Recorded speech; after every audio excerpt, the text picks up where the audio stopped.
কতবার যে আমি তোমাকে স্পর্শ করতে গিয়ে গুটিয়ে নিয়েছি হাত, সে কথা ঈশ্বর জানেন।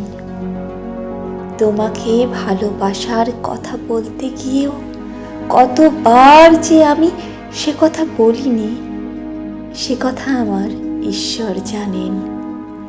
তোমার হাতের মৃদু কড়া নাড়ার শব্দ শুনে জেগে উঠবার জন্য দরজার সঙ্গে চুম্বকের মতো আমি গেঁথে রেখেছিলাম আমার কর্ণযুগল।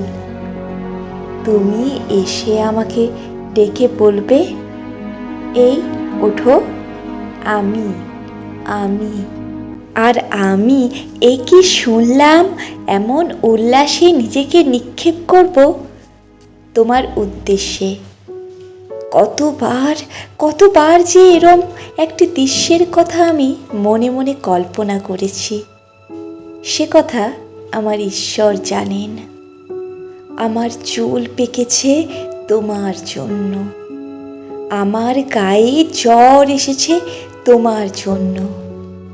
আমার ঈশ্বর জানেন আমার মৃত্যুও হবে তোমার জন্য। তারপর অনেক দিন পর একদিন তুমি জানবে আমি জন্মেছিলাম তোমার জন্য, শুধু তোমার জন্য।